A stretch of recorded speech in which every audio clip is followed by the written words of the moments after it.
ജനം ടിവിയും ഡൽഹി ആസ്ഥാനമായി പ്രവർത്തിക്കുന്ന പാഞ്ചജന്യം ഭാരതവും ചേർന്ന് അവതരിപ്പിക്കുന്ന ശ്രീരാമസാഗരത്തിലേക്ക് എല്ലാ മാന്യ പ്രേക്ഷകർക്കും സ്വാഗതം. ഭരദ്വാജ മഹർഷിയുടെ നിർദ്ദേശപ്രകാരം ശ്രീരാമനും സീതാദേവിയും ലക്ഷ്മണനും ഗംഗയും യമുനയും കടന്ന് മഹർഷി വാൽമീകിയുടെ ആശ്രമത്തിൽ എത്തുന്നു. ധർമ്മത്തിന്റെ പ്രതിരൂപമായ രാമനെ വാൽമീകി ഹൃദയപൂർവ്വം സ്വീകരിക്കുന്നു. ശ്രീമദ് അധ്യാത്മ രാമായണത്തിൽ അയോധ്യാകാന്ഡം വാൽമീകി ആശ്രമ പ്രവേശം പാരായണം ചെയ്യുന്നത് ഗിരിജ തമ്പുരാട്ടി.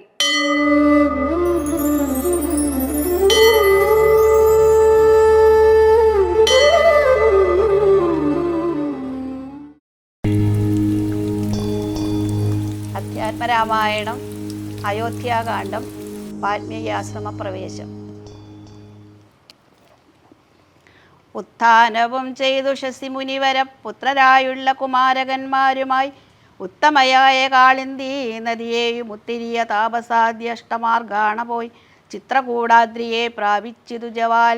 തത്ര വാൽമീകി തന്നാശ്രമം നിർമ്മലം നാനാമുനികുലസങ്കുലം കേവലം നാനാമൃഗദ്വിജാകീർണം മനോഹരം ഉത്തമവൃക്ഷലതാ പരിശോഭിതം നിത്യകുസുമഫലാദല സംയുതം.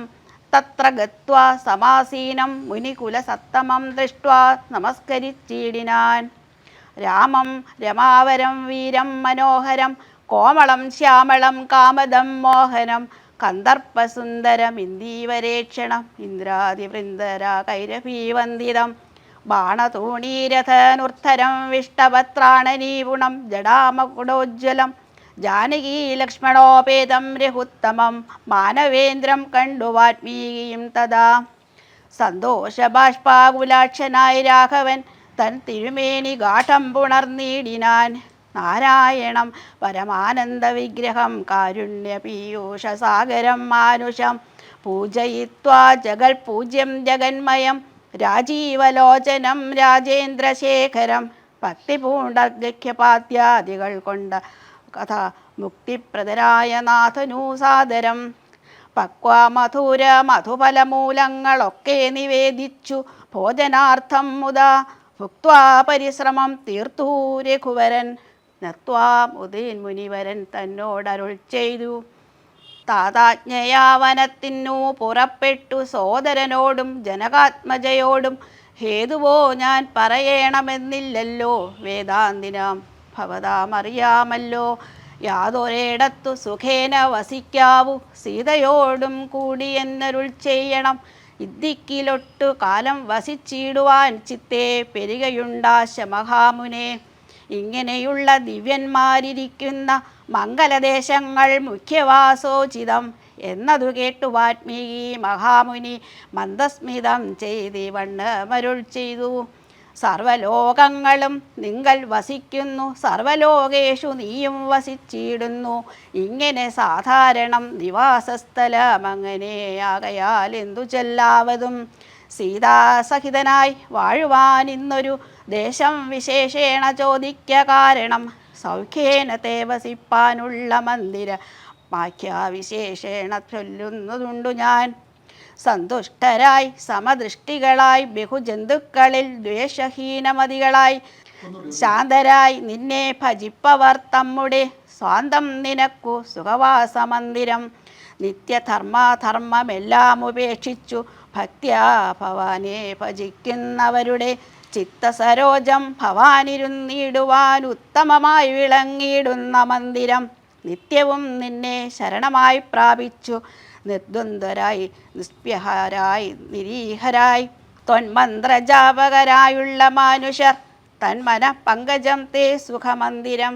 ശാന്തന്മാരായി നിരഹങ്കാരികളുമായി ശാന്തരാഗദ്വേഷമാനസന്മാരുമായി ലോഷ്ടാശ്മകഞ്ചനതുല്യമതികളാം ശ്രേഷ്ഠാമതികൾ മനസ്തവ മന്ദിരം.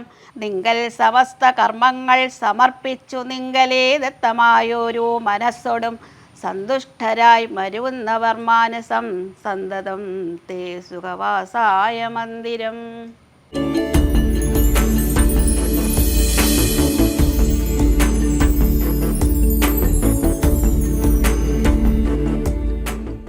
ജീവിതത്തിലെ ഇരുട്ടുകളെ അകറ്റുന്ന വെളിച്ചമാണ് രാമായണം. രാമായണം ഒരു ഇതിഹാസം മാത്രമല്ല, ധർമ്മത്തിൻ്റെയും സത്യത്തിൻ്റെയും കരുണയുടെയും ജീവിത പാഠമാണ്. രാമന്റെ ജീവിതം വായിക്കുകയും മനനം ചെയ്യുകയും ചെയ്യുമ്പോൾ നമ്മുടെ മനസ്സിലെ അഹങ്കാരവും അസത്യവും വൈരവുമാകുന്ന സ്നേഹവും ക്ഷമയും ധർമ്മബോധവും നിറയും. അതുകൊണ്ട് തന്നെ മനസ്സ് രാമനാവണം. രാമനാമം ഹൃദയത്തിൽ നിറയുമ്പോൾ ജീവിതം പ്രകാശപൂർണമാകുന്നു. പ്രഭാഷകനും ജ്യോതിഷിയും വാസ്തുശാസ്ത്ര വിദഗ്ധനുമായ ഡോക്ടർ വിനീത് ഭട്ടിന്റെ വാക്കുകളിലേക്ക്. കാണാം രാമാമൃതം.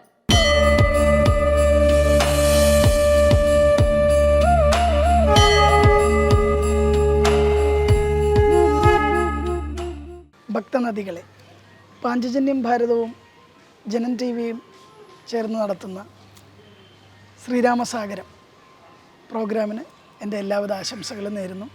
നമുക്ക് രാമായണം എഴുതിയത് ആരെന്ന് ചോദിച്ചാൽ കേരളീയരുടെ പൊതുവായൊരുത്തരം വാൽമീകി എന്നാണ്. പക്ഷെ വീണ്ടും വാൽമീകി തന്നെയാണോ എഴുതിയതെന്ന് ചോദിച്ചാൽ കേരളത്തിലെ പല ഭക്തർക്കും സംശയമുണ്ടാവാം. അങ്ങനെ ഞാൻ പല വേദികളിലും അത് ചോദിച്ചിട്ടുള്ളതാണ്. സത്യത്തിൽ രാമായണം ഗണപതിക്ക് ബ്രഹ്മാവ് പകർന്നു കൊടുത്തതാണ്. അത് ഭക്തർക്ക് മനസ്സിലാകുന്ന വിധത്തിൽ കാവ്യാത്മകമായി രചിച്ചതാണ് വാൽമീകി. അപ്പോൾ നമ്മൾ തിരിച്ചറിയേണ്ടത് രാമായണം വാൽമീകിക്ക് മുന്നേ ഉണ്ട്. അത് കാവ്യാത്മകമായി നമ്മളെപ്പോലുള്ള സാധാരണ ജനങ്ങളിലേക്ക് എത്തുവാനും അത് സാധാരണ ജനങ്ങൾക്ക് വരെ മനസ്സിലാകുന്ന ഭാഷയിൽ കാവ്യാത്മകമായി രചിച്ചതാണ് വാൽമീകി എന്നുള്ളൊരു സത്യം നമ്മൾ തിരിച്ചറിയണം. നമുക്കറിയാം, കേരളത്തിൽ കർക്കിടക മാസത്തിൽ 32 ദിവസം രാമായണ പാരായണ കാലമായിട്ടാണ് ആചരിക്കുക. ഈ 32 ദിവസം കഴിഞ്ഞു കഴിഞ്ഞാൽ സാധാരണ എന്താ ചെയ്യുക? ഈ രാമായണം എടുത്ത് ഭരണത്ത് വയ്ക്കുന്നൊരു ചടങ്ങുണ്ട്. സത്യത്തിൽ ഈ 32 ദിവസവും എന്താണ് ചെയ്യേണ്ടതെന്ന് ആദ്യം നമ്മൾ തിരിച്ചറിയണം. കാരണം നമ്മൾ 11 മാസം കൃഷി കാര്യങ്ങളൊക്കെ ചെയ്തിട്ട് ഒരു മാസം ഔഷധ മാസമായിട്ട് ഉപയോഗിക്കുന്നു. ഇതിനെ പഞ്ഞമാസം എന്ന് പറയുക. സത്യത്തിൽ ഇതൊരു പഞ്ഞമാസമല്ല. നമുക്ക് നല്ല ആരോഗ്യമുണ്ടാകുവാൻ, നല്ല ട്രീറ്റ്മെൻറ്റുകളും കാര്യങ്ങളുമൊക്കെ എടുത്തിട്ട്, നല്ല ഔഷധക്കഞ്ഞികളുമൊക്കെ കഴിച്ച് നല്ല ചിന്ത വരുവാൻ വേണ്ടിയിട്ട് രാമായണത്തെ പാരായണം ചെയ്യുകയും അത് ശ്രവിക്കുകയും ചെയ്യാറുണ്ട്.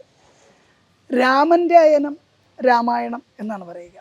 പക്ഷേ രാമായണം എന്നൊരു വാക്കാണ് ഞാൻ ഉദ്ദേശിക്കുക. കാരണം രാ എന്ന് പറഞ്ഞാൽ ഇരുട്ട്, മായണം. എവിടെ നിന്ന് മായണം? നമ്മുടെയൊക്കെ ഉള്ളിൽ നിന്ന് ഇരുട്ടിന് വായിക്കുന്ന 32 ദിവസങ്ങളാണ് രാമായണ മാസം.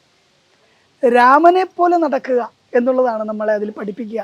എങ്ങനെയായിരിക്കണം ഒരു രാജാവ്, എങ്ങനെയായിരിക്കണം ഒരു ഭർത്താവ്, എങ്ങനെയായിരിക്കണം ഒരു മകൻ, എങ്ങനെയായിരിക്കണം ഒരു സഹോദരൻ എന്ന് നമ്മളെ പഠിപ്പിക്കുന്നതാണ് രാമായണം. അപ്പോൾ 32 ദിവസം കൊണ്ട് രാമകഥ കേട്ട് പഠിച്ചിട്ട് ബാലൻസ് ഉള്ള 11 മാസം നമ്മൾ നല്ലൊരു കൃഷിക്കാരനാവും, നമ്മൾ നല്ലൊരു അച്ഛനാവും, നമ്മൾ നല്ലൊരു സഹോദരനാവും, നമ്മൾ നല്ലൊരു രാജാവാകും. ഇത് തന്നെയാണ് കേരളത്തിലെ രാമായണ മാസം കൊണ്ട് ഉദ്ദേശിക്കുന്നത്. അതായത് ഭക്തി യുക്തി ചേർത്തിട്ട് ഭക്തിയെ അമൃത സ്വരൂപത്തിൽ ഭക്തനിൽ എത്തിക്കുന്നൊരു ചടങ്ങാണത്. നമ്മൾ പലരും തെറ്റിദ്ധരിച്ചു. രാമായണം എന്ന് പറഞ്ഞാൽ ഈ 32 ദിവസം മാത്രമേ വായിക്കാവൂ, അതിന് ഇത്ര മണി മുതൽ ഇത്ര മണി വരെ വായിക്കാവൂ എന്നുള്ളൊക്കെ തെറ്റിദ്ധാരണ നമുക്കുണ്ട്. അങ്ങനെ ഒരു തെറ്റിദ്ധാരണ വേണ്ട. നമുക്ക് 12 മാസവും രാമായണം പാരായണം ചെയ്യാം. പക്ഷേ നമ്മളുടെ മനസ്സ് ഏകാഗ്രമായിരിക്കുന്ന, സർവ്വ തിരക്കുകളിൽ നിന്ന് മാറി നിൽക്കുന്ന ഒരു 32 ദിവസത്തെയാണ് കർക്കിടക മാസം എന്ന് പറയുക. അപ്പോൾ ആ സമയത്ത് പാരായണം ചെയ്യുന്നതിൻ്റെ ഗുണം ഒന്ന് വേറെ തന്നെയാണ്. ഇപ്പം ഞാൻ എപ്പോഴും പറയുന്നൊരു കാര്യമുണ്ട്. പലരും ജയ് ശ്രീറാം എന്ന് പറയാറുണ്ട്. ഈ ജയ് ശ്രീറാം എന്ന പദം ലങ്കയിൽ നിന്ന് സീതാദേവിയെ തിരിച്ചു കൊണ്ടുവരാൻ ഭഗവാൻ ശ്രമിക്കുന്ന സമയത്ത് ഭഗവാന് ബലം നൽകുന്നതിന് വേണ്ടിയിട്ട് പ്രജകളും വാനരപ്പടകളും ഹനുമാൻ സ്വാമി അടക്കമുള്ളവർ വിളിച്ചിരുന്നതാണ് ജയ് ശ്രീറാം. പക്ഷെ ശരിക്കും വിളിക്കേണ്ടത് ജയ് സീതാറാം എന്നാണ്. കാരണം ഭഗവാന്റെ പൂർണ്ണത എന്ന് പറയുന്നത് സീതാദേവിയും ലക്ഷ്മണ ഭഗവാനും ഹനുമാൻ സ്വാമിയൊക്കെ അടങ്ങുന്നതാണ്. അപ്പോൾ ജയ് സീതാറാം എന്ന പദത്തിനാണ് ഏറ്റവും ഭംഗിയുള്ളത് എന്നുകൂടെ നിങ്ങളെ അറിയിക്കട്ടെ. ഭക്തി പ്രഹസനമാകരുത്. ഭക്തി നമ്മളുടെ ഉള്ളിൽ നിന്ന് ജനിക്കേണ്ടതാണ്. ആ ഭക്തിയുടെ ധർമ്മം എന്ന് പറയുന്നത് പഞ്ചമഹായജ്ഞം പോലെയാണ്. അത് മറ്റുള്ളവർക്ക് പകർന്നു കൊടുക്കാനുള്ളതാണ്, ജീവിതത്തിൽ പ്രാവർത്തികമാക്കാനുള്ളതാണ്. ഹിന്ദുധർമ്മമാകുന്ന സനാതനധർമ്മത്തിന് പല ശബ്ദങ്ങളാണ്. പലരിലൂടെ പല അഭിപ്രായങ്ങൾ ക്രോഡീകരിക്കുമ്പോഴാണ് അത് സനാതനമാകുന്നത്. ധാരാളം ഗ്രന്ഥങ്ങൾ, ധാരാളം ഉപനിഷത്തുകൾ, വേദങ്ങൾ, പുരാണങ്ങൾ, ഉപപുരാണങ്ങൾ എന്ന് പറഞ്ഞതുപോലെ തന്നെ ആചാര്യന്മാരുടെ വ്യത്യസ്തമായ ആശയങ്ങളെ ക്രോഡീകരിച്ച് അത് ധർമ്മത്തിനായി നിലകൊള്ളുന്നത് കൊണ്ടാണ് ഹിന്ദു ധർമ്മത്തിൻ്റെ ശബ്ദം വളരെ വ്യത്യസ്തമാണെന്ന് പറയുന്നത്. മറ്റു വിഭാഗങ്ങളിലെ പോലെ ഒരു ശബ്ദമല്ല, ഒരു ഈശ്വരനല്ല, ഒരു ചിന്തയല്ല, ധാരാളം ചിന്തകളുടെ സാഗര ലയനമാണ് ഹിന്ദു തത്വം. നമ്മുടെ ജീവിതത്തിലെ ഏറ്റവും വലിയ സമ്പത്ത് എന്ന് പറയുന്നത് ആധ്യാത്മികത തന്നെയാണ്. മാതാപിതാക്കളെ ബഹുമാനിക്കുക, നമ്മളുടെ മക്കളെ നല്ല വിദ്യാഭ്യാസം കൊടുക്കുക, ആചാര്യന്മാരെ ബഹുമാനിക്കുക, ഗുരുക്കന്മാരെ ബഹുമാനിക്കുക, ഇതൊക്കെ തന്നെയാണ് നമ്മളുടെ ജീവിതത്തിലെ ഏറ്റവും വലിയ സമ്പത്ത്. നമ്മളുടെ ജീവിതത്തിലെ ആദ്യ ഗുരു എന്ന് പറയുന്ന അമ്മയാണ്. ഒരു കുട്ടി ആ അമ്മയുടെ ഉദരത്തിൽ ജനിച്ച് വെളിയിൽ വരുമ്പോൾ ആ കുട്ടിയെ ഒരാളും പഠിപ്പിക്കേണ്ട അമ്മ എന്ന് വിളിക്കുവാൻ. പക്ഷെ ആദ്യ ഗുരുവാകുന്ന അമ്മ അച്ഛനെ കാണിച്ച് പറയേണ്ടി വരും, ഇത് നിൻ്റെ അച്ഛനാണ്, ഇത് നിൻ്റെ അപ്പൂപ്പനാണ്, ഇത് നിൻ്റെ അനുജനാണ്, ഇത് നിൻ്റെ ജ്യേഷ്ഠനാണെന്ന്.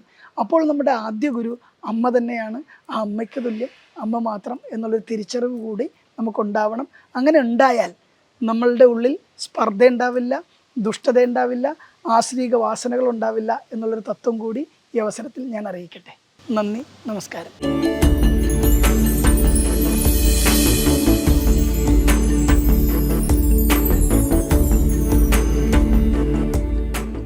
കേരളത്തിന്റെ ഭക്തി പാരമ്പര്യത്തിൽ അതുല്യമായ സ്ഥാനമുള്ള ഒരു വിശിഷ്ട തീർത്ഥയാത്രയാണ് നാലമ്പല പ്രദക്ഷിണം. കർക്കടക മാസത്തിൽ ഒരേ ദിവസം ശ്രീരാമന്റെയും സഹോദരന്മാരായ ഭരതൻ, ലക്ഷ്മണൻ, ശത്രുഘ്നൻ എന്നിവരുടെ ക്ഷേത്രങ്ങളിൽ ദർശനം നടത്തി അനുഗ്രഹം നേടുന്ന ഈ വിശിഷ്ട ആചാരം ഭക്തിയും കുടുംബ സൗഹാർദ്ദവും ധർമ്മവും ഒരുപോലെ ഓർമ്മപ്പെടുത്തുന്നു. ഇന്ന് ഈ പുണ്യയാത്രയുടെ ചരിത്രവും ആത്മീയ പ്രാധാന്യവും അനുഭവ സൗന്ദര്യവും നമുക്ക് ഒരുമിച്ച് അറിയാം.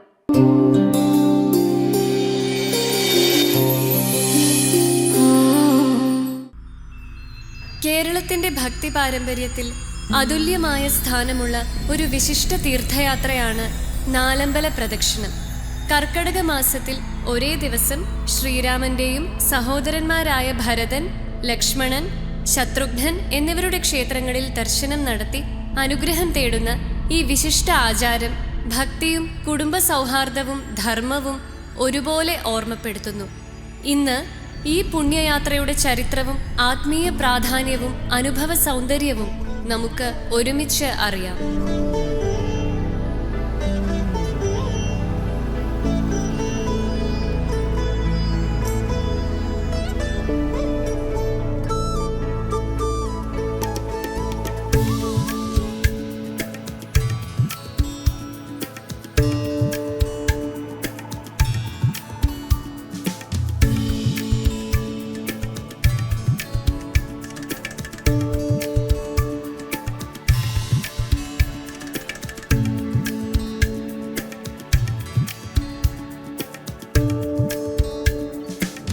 നാലമ്പല പ്രദക്ഷിണം ആരംഭിക്കുന്നത് തൃപ്രയാറിലെ ശ്രീരാമക്ഷേത്രത്തിൽ നിന്നാണ്.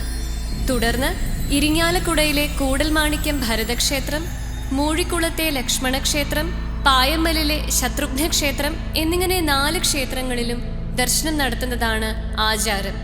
ഈ യാത്ര ഒരു ക്ഷേത്ര സന്ദർശനം മാത്രമല്ല, ശ്രീരാമന്റെ ജീവിതം ഉയർത്തിപ്പിടിച്ച ധർമ്മം, ഭരതന്റെ ത്യാഗം, ലക്ഷ്മണന്റെ അചഞ്ചല സേവാഭാവം, ശത്രുഘ്നന്റെ നിസ്വാർത്ഥ കർത്തവ്യ നിർവഹണം, ഈ 4 മഹത്തായ ജീവിത മൂല്യങ്ങളിലൂടെ കടന്നുപോകുന്ന ആത്മീയ സഞ്ചാരമാണ് നാലമ്പല പ്രദക്ഷിണം. ഓരോ ക്ഷേത്രത്തിനും അതിൻ്റെതായ ചരിത്രവും വിശ്വാസങ്ങളും ആചാരങ്ങളുമുണ്ട്. ആയിരക്കണക്കിന് ഭക്തരാണ് ഓരോ വർഷവും പുലർച്ചെ യാത്ര ആരംഭിച്ച് ഒരേ ദിവസം 4 ക്ഷേത്രങ്ങളിലും ദർശനം പൂർത്തിയാക്കുന്നത്. വിശ്വാസപ്രകാരം ഈ യാത്ര കുടുംബ ഐക്യം, മനഃശാന്തി, ഐശ്വര്യം, സന്താന സൗഭാഗ്യം എന്നിവയ്ക്ക് അനുഗ്രഹകരമാണെന്നാണ് ഭക്തജനങ്ങൾ കരുതുന്നത്. ധർമ്മവും ഭക്തിയും സഹോദര സ്നേഹവും ജീവിതത്തിന്റെ അടിസ്ഥാന മൂല്യങ്ങളാണെന്ന് ഓർമ്മപ്പെടുത്തുന്ന അപൂർവമായ ഒരു ആത്മീയാനുഭവമാണ് നാലമ്പല പ്രദക്ഷിണം. ഈ കർക്കടകത്തിൽ നമുക്കും ശ്രീരാമന്റെയും സഹോദരന്മാരുടെയും പാദസ്മരണയിൽ ധർമ്മത്തിന്റെ വഴിയിലൂടെ മുന്നേറാം.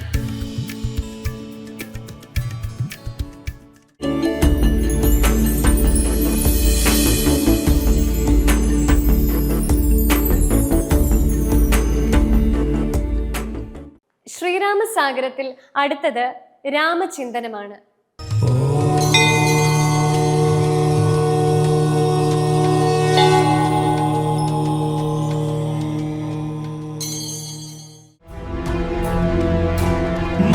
निषाद प्रतिष्ठां त्वमगमः शाश्वती समाः यत्क्रौञ्च मिथुनादेकमवधि काममोहितम्. വാൽമീകി രാമായണത്തിൻ്റെ രചനയ്ക്ക് ആസ്പദമായ 4 വരി ശ്ലോകമാണിത്.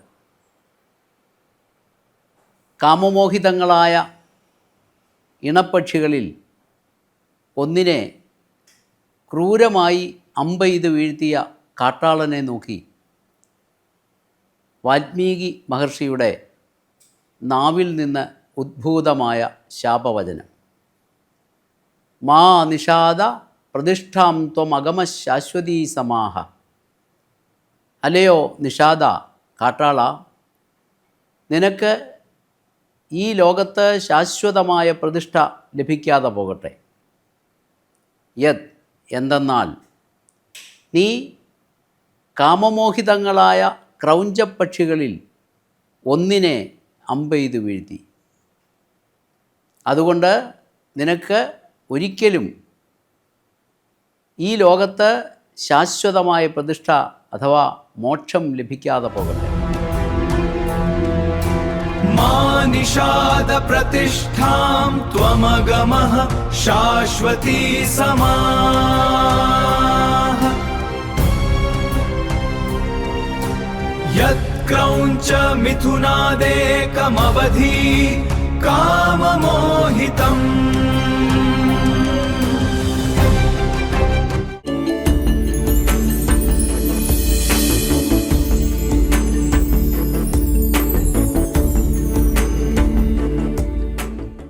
അയോധ്യ വിട്ട് ഗുഹനെയും ഭരദ്വാജ മഹർഷിയെയും സന്ദർശിച്ച ശേഷം ശ്രീരാമനും സീതാദേവിയും ലക്ഷ്മണനും ചിത്രകൂടത്തിലെത്തുന്നു. പ്രകൃതി സൗന്ദര്യത്താൽ സമ്പന്നമായ ചിത്രകൂടം അവരുടെ വനവാസ ജീവിതത്തിന് അനുയോജ്യമായ അഭയകേന്ദ്രമായി മാറി. ലക്ഷ്മണൻ അവിടെ ഒരു പർണശാല നിർമ്മിക്കുകയും രാമനും സീതയും ലാളിത്യവും ധർമ്മനിഷ്ഠയും നിറഞ്ഞ വനജീവിതം ആരംഭിക്കുന്നു. പക്ഷികളുടെ സംഗീതവും മന്ദാകിനി നദിയുടെ ശാന്ത പ്രവാഹവും മലനിരകളുടെ ഭംഗിയും ചിത്രകൂടത്തെ ആത്മീയതയുടെ പ്രതീകമാക്കി. ശ്രീരാമസാഗരത്തിൽ നാളെ ചിത്രകൂട പ്രവേശം. നാളെ ഇതേ സമയം വീണ്ടും കാണാം. നന്ദി, നമസ്കാരം.